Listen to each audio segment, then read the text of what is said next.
लेकिन कुरुक्षेत्र में असल में दो तीन रामपाल हैं। अब ये कौन से वाले हैं वो देख के पता लगेगा फोटो।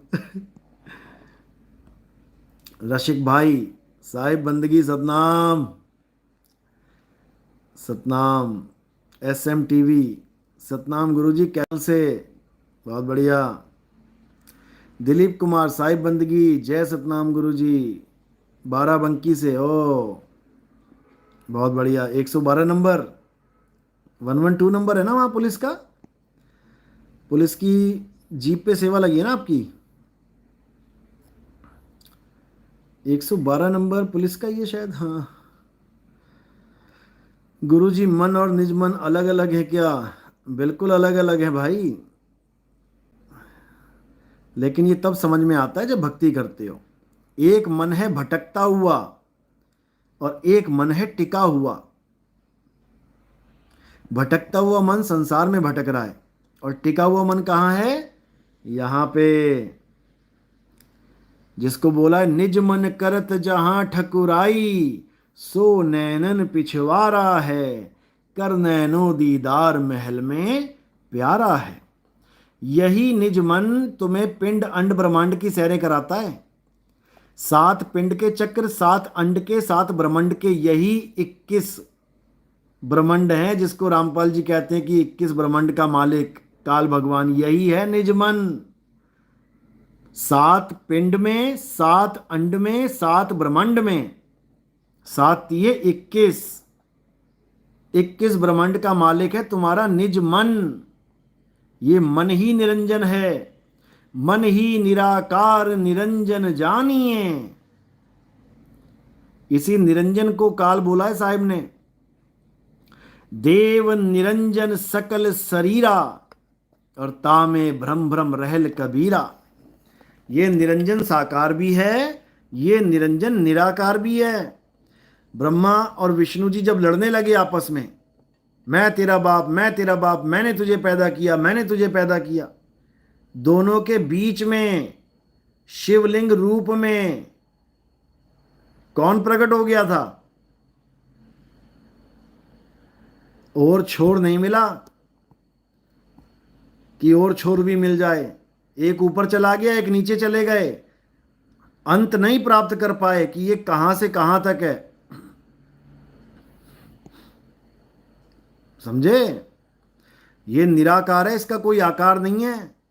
और ये साकार भी है, ये निर्गुण भी है, ये सरगुण भी है। इसीलिए साहिब ने दोनों का बहिष्कार किया। साफ बोल दिया, निर्गुण सरगुण दोनों से न्यारा, और जानेगा कोई जानन हारा। ना निराकार ना साकार। समझ लो। दोनों से न्यारा। दोनों से न्यारा क्या है।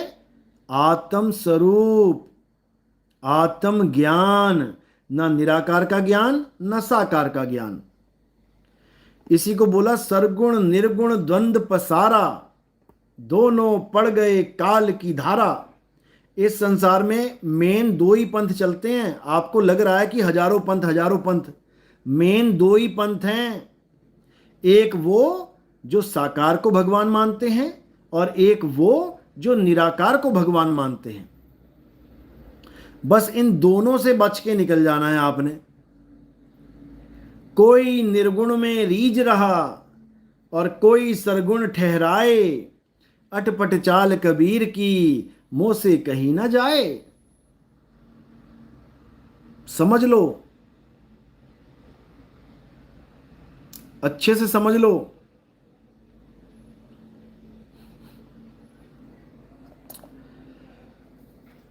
गुरुजी अनुराग सागर में सतगुरु कबीर साहब की जो वार्ता लिखी हुई है, दीपक मानिकपुरी, वो काल साकार रूप में थे। देखो, तुम्हें क्या लग रहा है कि इस वक्त कबीर साहब और काल की वार्तालाप नहीं चल रही है क्या। इसको समझना बहुत टेढ़ी खीर है। जहां कबीर करे गुरुवाई, और वहां निरंजन द्वंद मचाई। समझ लो। कबीर साहब और काल की वार्तालाप हमेशा चलती है, हमेशा। समझ लो, कहाँ है कबीर साहब और कहाँ है काल, ये भी समझ लो।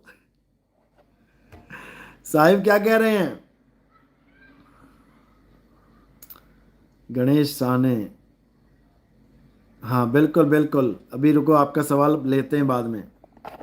साहिब कहते हैं, अरे साहिब कबीर का सब घट वासा, और गुपत गुपत प्रगट कुछ अजब तमाशा, जहां संत तहां प्रगट भयऊ, और जहां असंत गुप्त तहां रहूं।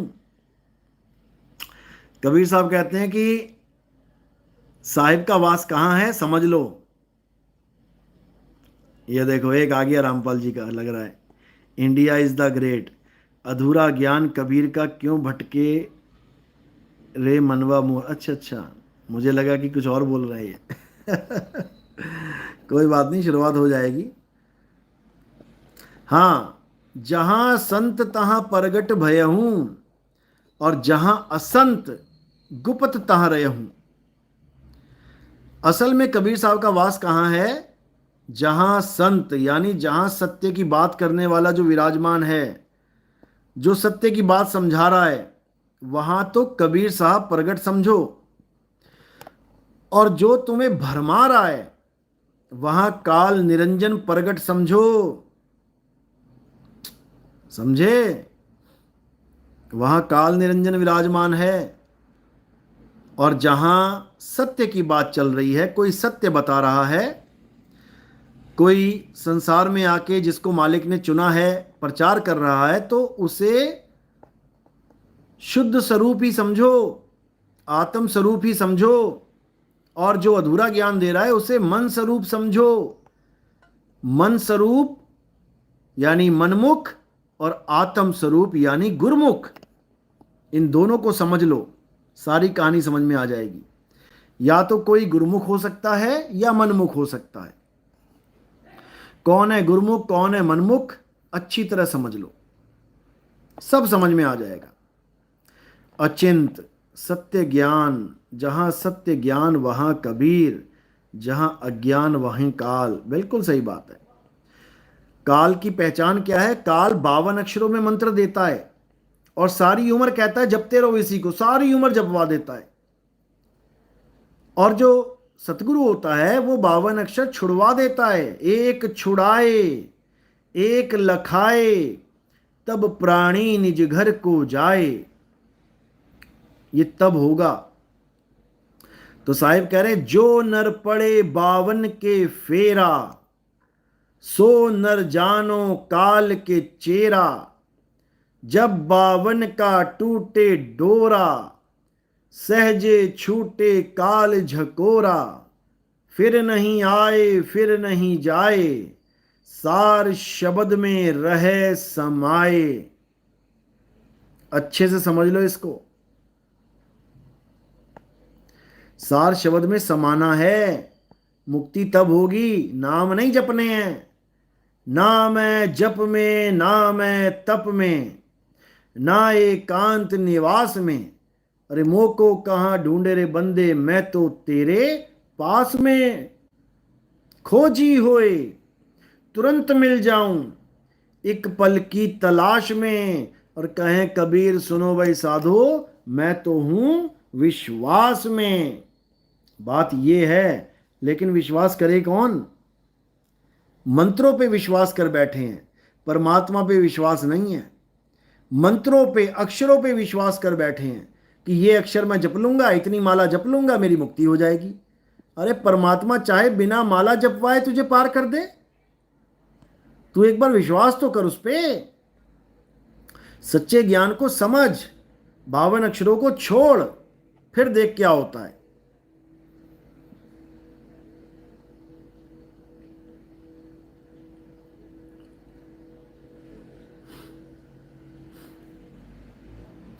सतनाम सतनाम। It's Kavya, it's Kavya. जय जवान जय किसान जय विज्ञान जय सतनाम। बिल्कुल जी बिल्कुल, यही हमारा नारा है, बीसम बीसा का यही नारा है। एक झंडा, एक भाषा, एक नाम।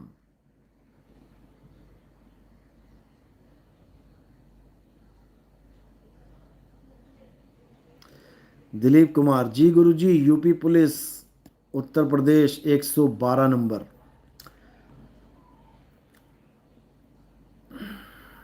इंडिया इज द ग्रेट, माया महा ठगिनी हम जानी। बिल्कुल सही बात है। इस माया ने किसी को नहीं बख्शा, किसी को नहीं बख्शती है। इसने चेले भी उधेड़ दिए, गुरु भी उधेड़ दिए। इससे बचेगा कोई बिरला शूर, सबके बस की बात नहीं है। सत्य ज्ञान की आंधी, साहिब बंदगी सतनाम, जय सतनाम।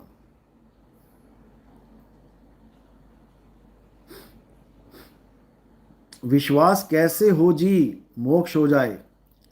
विश्वास का मतलब ये नहीं कि खाली विश्वास ही करना है, प्राप्त भी करना है। जीते जी, जीते जी। जो स्वर्ग नरक ये सतलोक अलखलोक जो कहते हैं मरने के बाद पहुंचना है, वो सब अज्ञानी हैं, समझ लो। कहते हैं अनजाने को स्वर्ग नरक है, हरि जाने को नहीं। जिस भव से सब लोग डरत हैं, सो भय हमरे नाही। समझ लो।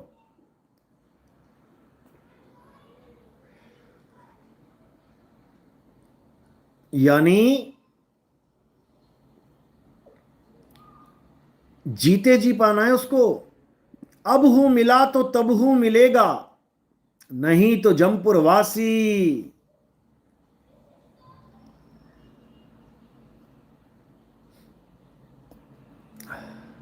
राजेंद्र दास, नितिन दास जी हमारे प्रश्न का जवाब दे दो कि 21वीं शताब्दी में किस किस को आत्मज्ञान हुआ। अब तुम्हें बता के थोड़ी नहीं होगा भाई, जिसको हुआ वो निकल लिया। देखो ऐसा होता है, परमात्मा कोई ऐसा नहीं है कि परमात्मा आते नहीं हैं, किसी को मिलते नहीं हैं। बीच बीच में बहुतों को मिलते हैं। ऐसे ऐसे लोगों को मिले परमात्मा जिनका नाम तक नहीं पता आपको, लेकिन उनसे पंथ नहीं चलाया जाता। पंथ चलाने के लिए परमात्मा चुनता है कि किसको चुनना है, किसके थ्रू पंथ चलाना है। उसको सारे भेद समझा देता है, वो सारी वाणियों के गुप्त रहस्य समझा देता है कि क्या बोलना है, कैसे बोलना है, क्या करना है, सब समझा देता है। और जब उसका पंथ उजागर होता है तो हजारों लाखों करोड़ों लोग उस सत्य ज्ञान के आगे सरेंडर करते हैं। आपके गुरुजी के ज्ञान के आगे लोगों ने सरेंडर किया, बिल्कुल किया, लेकिन कब तक किया? जब तक उनको अक्षर ज्ञान से आगे निअक्षर ज्ञान समझ में नहीं आया, तब तक कर लिया। जैसे आप कॉलेज जाना चाहते हो तो ठीक है, 10वीं में भी पढ़े, उनको भी गुरुजी किया, 12वीं में भी पढ़े, उनको भी गुरुजी किया, लेकिन रुके नहीं। जैसी 12वीं पास हुए, कॉलेज का रास्ता मिला, निकल गए। इसमें ना तो आपका घाटा हुआ और ना ही आपने किसी का निरादर किया। आपके पंथ का फार्मूला क्या है?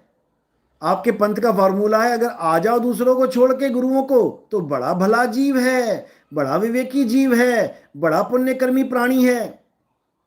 और जब तुम्हें छोड़ के कहीं चले जाओ, गुरुद्रोही है, काल का दूत है।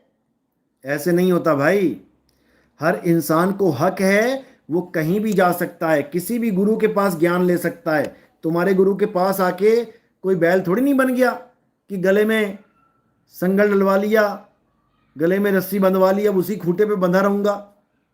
ऐसा नहीं होता, ऐसा बिल्कुल नहीं होता। अगर गुरु को छोड़ना गुरुद्रोह होता है तो सारे गुरुद्रोही भर्ती हो गए हैं तुम्हारे यहां, सब अपने अपने गुरु को छोड़ के बैठे हैं तुम्हारे यहां। तो ऐसा नहीं होता भाई।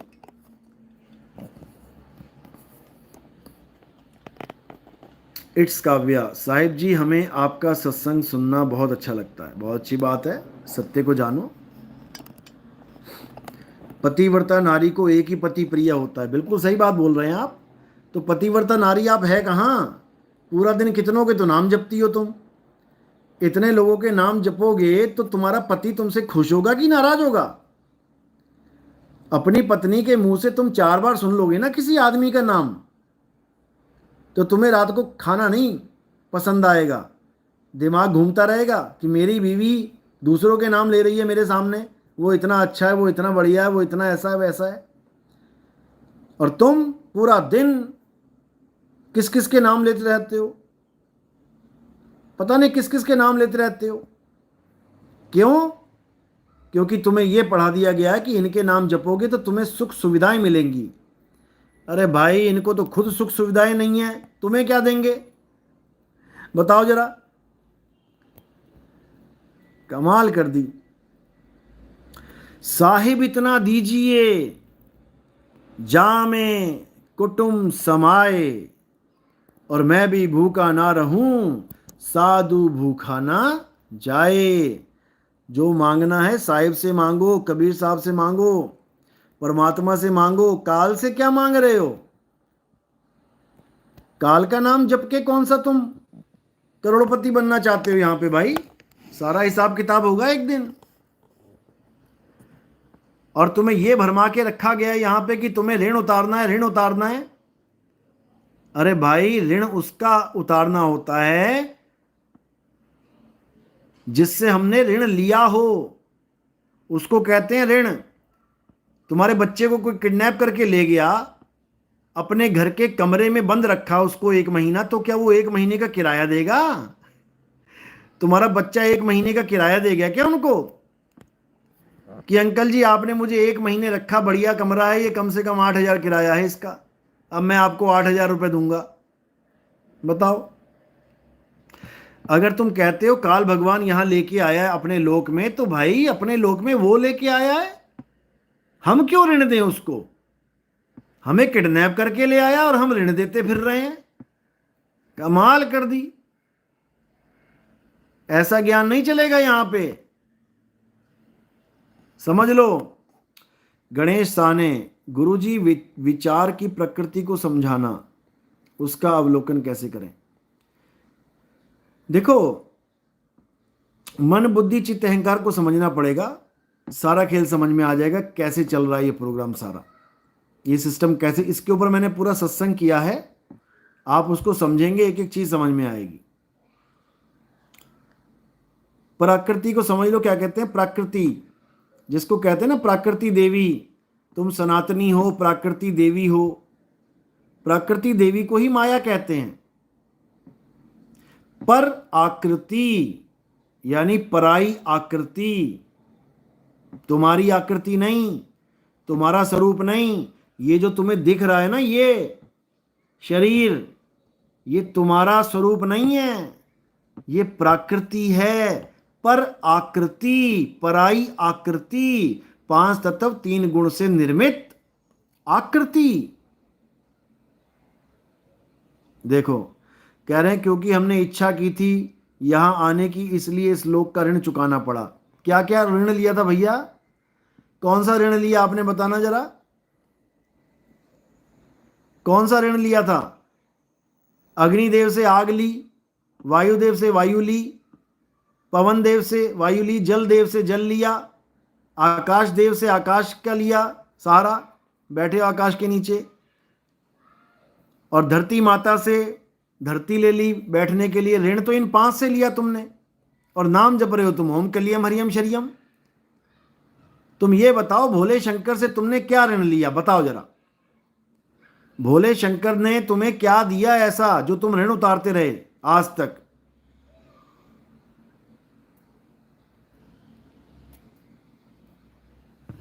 बताइए।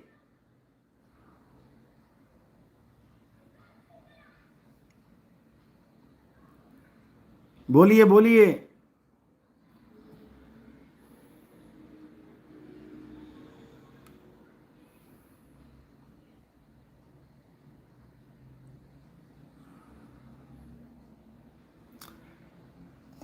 हाँ जी बोलिए। ब्रह्मा जी से आपने क्या ऋण लिया, कौन सा ऋण उतार रहे हो? जब कोई कर्जा लेता है भाई, उसको पता होता है मैंने कौन सा कर्जा लिया, होम लोन लिया या स्टडी लोन लिया या कार लोन लिया, कौन सा लोन लिया तुमने?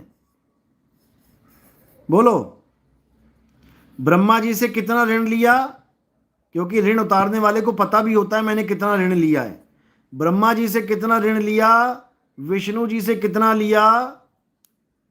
और शंकर जी से कितना ऋण लिया आपने? बताइए। अष्टांगी माया से कितना ऋण लिया? और काल भगवान से कितना ऋण लिया? बताइए।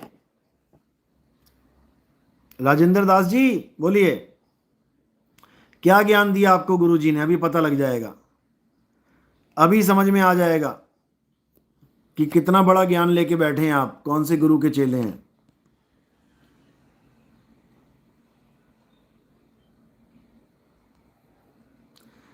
गुरु जी मेरे पति बोल रहे हैं गलत बोल रहे हैं,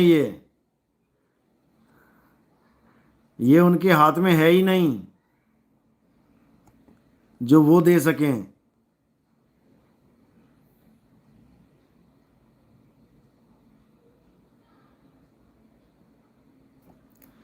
अरुण कुमार कह रहे हैं, रामपाल जी छोटे बच्चों से भी झूठ बुलवाते हैं कि वो उनको सतलोक लेकर गए।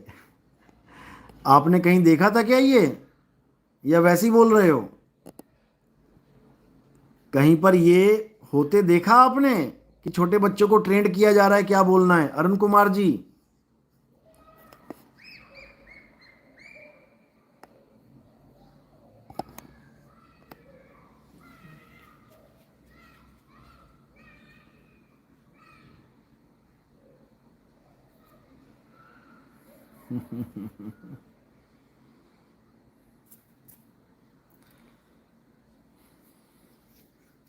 अरुण कुमार कह रहे हैं बहुत सारी वीडियो में देखा है गुरुजी।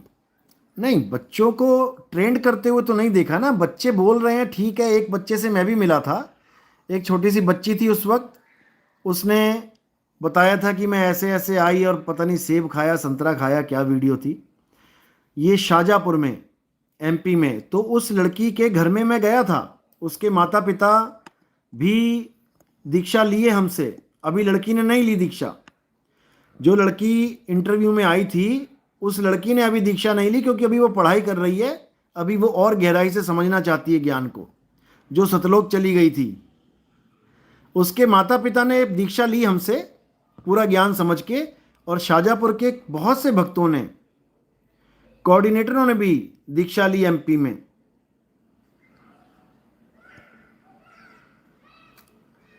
अरुण जी झूठ बोल रहे हैं, आप सिद्ध करो झूठ बोल रहे हैं। पहले तो ये समझ लो कि देखो दीपक जी, थोड़ा विवेक जगाने की कोशिश करो।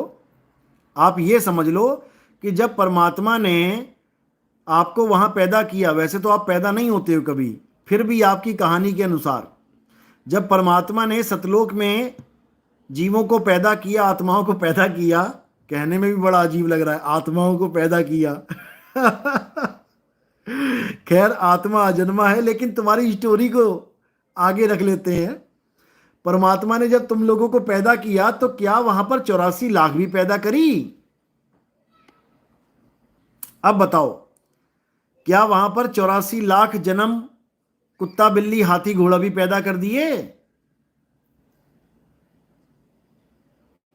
अगर कुत्ता बिल्ली हाथी घोड़ा पैदा नहीं करे तो वहां पर काजू किशमिश सेब संतरे कैसे पैदा हो गए? भाई वो भी 84 लाख जून हैं, जैसे इंसान हैं वैसे ही काजू किशमिश पेड़ आम। बताओ। लो जी, एक पास्टर आ गए हैं, पास्टर अभिनव सिंह जॉन। बाबा जी एक बार बाइबल पढ़ लो, बहुत अच्छे से पढ़ी है, जो चाहिए था उसमें मिल गया हमें। पास्टर जी से एक ही प्रश्न रहेगा, in the beginning there was word, word was with God and word was God. ये वर्ड क्या है? ये वर्ड कौन है? बस इतना जवाब मिल जाए तो बाइबल का सार निकल के आ जाए, बाइबल का निचोड़ पता लग जाए। बजरंग दास गुरु शिष्य को कहां ले जाता है? 2 जगह ले जाता है। एक तो ले जाता है अपने सत्य स्वरूप में, और दूसरा ले जाता है जहन्नुम में। अब तुमने कहाँ जाना है वो देख लो। एक ले जाता है सत्य स्वरूप में और एक ले जाता है जहन्नुम में। अब जहन्नुम का मतलब ये नहीं कि केवल नरक ही जहन्नुम है, स्वर्ग भी जहन्नुम ही है। ये तुम्हें लग रही है वो स्वर्ग है, स्वर्ग भी जहन्नुम ही है। क्योंकि सुख ढूंढने जाओगे तो दुख भी खड़ा पाओगे। जिस स्वर्ग का राजा इंद्र है, जो बार बार अपना आसन छोड़ के भाग जाता है, राक्षस आते हैं स्वर्ग पे राज करने के लिए, हमला करते हैं, इंद्र भागा जाता है, कभी ब्रह्मा जी के पास, कभी विष्णु जी के पास, कभी शंकर जी के पास। तो वहां स्वर्ग में कहां सुख है भाई? तुम भी धोती उठा के भागते फिरोगे इंद्र के पीछे पीछे, क्या करना वहां जाके? वो भी एक नरक का ही रूप है।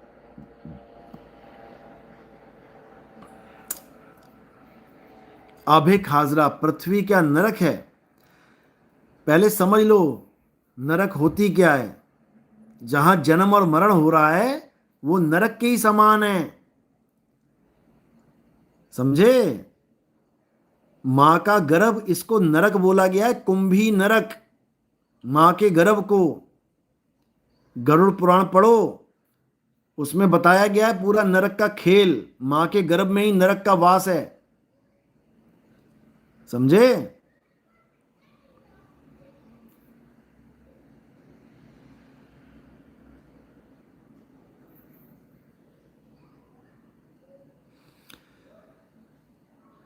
तो इसलिए अच्छी तरह समझो।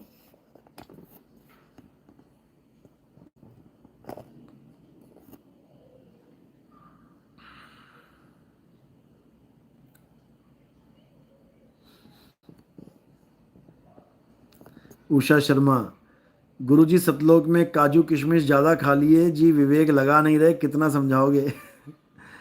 कोई बात नहीं, काजू किशमिश से दिमाग चल पड़े। कहते हैं बादाम से दिमाग नहीं चलता, धक्के खाते हैं ना तब दिमाग चलता है। कोई बात नहीं, धक्के खाने दो, अच्छी बात है।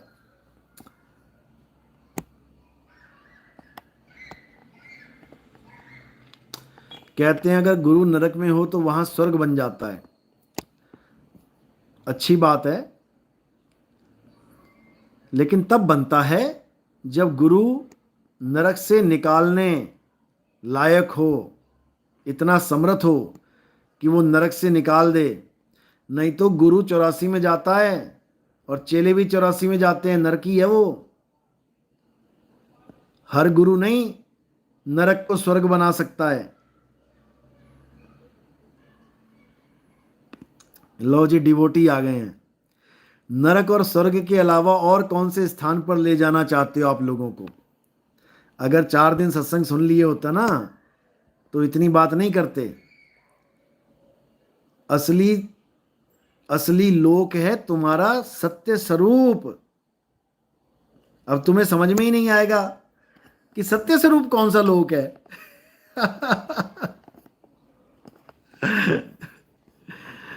भाई सत्य स्वरूप में स्थित होना होता है, स्थित। वो स्वरूप अचल स्वरूप है, अचल। और जहां तुम तैयारी कर रहे हो जाने की, सतलोक, अलखलोक, अगमलोक, वो नकल है, नकली है। वो जो असली लोक है वो तुम्हारा सत्य स्वरूप है और वो अचल है, अचल। वहीं सतगुरु लेके जाता है विहंगम चाल से। वहां पहुंचा भी कैसे जाता है? विहंगम चाल से। सतगुरु के लक्षण कहूं, अचल विहंगम चाल, समझे? सतगुरु के लक्षण कहूं। बहुत से गुरु हैं जगत में, बहुत गुरु हैं जगत में। अरे कोई ना लागे तीर, सभी गुरु बह जाएंगे, जागृत गुरु कबीर।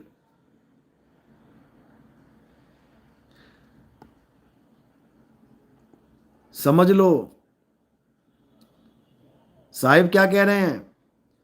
सतगुरु के लक्षण कहूं, गरीबदास जी की वाणी है, गाते भी हो रोज 3 टाइम तुम लोग। बस कैसेट चला के छोड़ देते हो और मन दसों दिशाओं में भटक रहा होता है, हाथ में माला होती है। यही हाल है तुम लोगों का।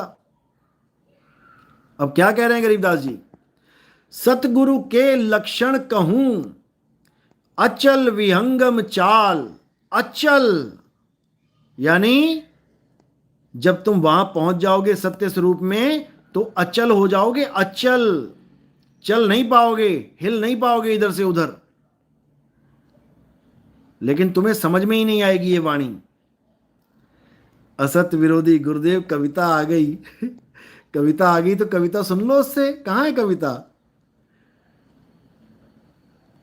आओ जी, आओ आओ। सतनाम सतनाम। ओम सोहंग मत समझ लेना हमारे सतनाम को। हमारा सतनाम जय सतनाम है, ओम सोहंग सतनाम नहीं है। तो कह रहे हैं कि अचल विहंगम चाल। अब अचल क्या है अच्छे से समझ लो। हे अर्जुन, आत्मा अचल है। अचल। अध्याय 2 24वां श्लोक पढ़ो। पढ़े लिखे ज्ञानी पुरुषों पढ़ो, बहुत दुआई देते हो। अब कोई अनपढ़ नहीं है, नितिन दास की बातों में नहीं आएगा। हम सब पढ़े लिखे हैं, तो भाई फिर से पढ़ ले एक बार। कहीं ऐसा ना हो कि पढ़े लिखे अनपढ़ वाला हाल हो जाए। अध्याय 2 24वां श्लोक पढ़ो, क्या कह रहा है? अरे बजरंग दास जी, प्रमाण ही दे रहा हूं, प्रमाण ही दे रहा हूं। अध्याय 2 निकालो ना, गीता का अध्याय 2 निकालो, 24वां श्लोक देखो। उसमें अचल विहंगम चाल का भेद लिखा है कि कहां पर है वो अचल विहंगम चाल, कहां पहुंचाएगी। तब समझ में आएगा, ऐसे नहीं समझ में आएगा। अध्याय 2 24वां श्लोक। हे अर्जुन, आत्मा अदाह है, उसका दाह नहीं हो सकता, जला नहीं सकता। आत्मा अछेद्य है, उसको कोई छेद नहीं सकता। आत्मा अचल है।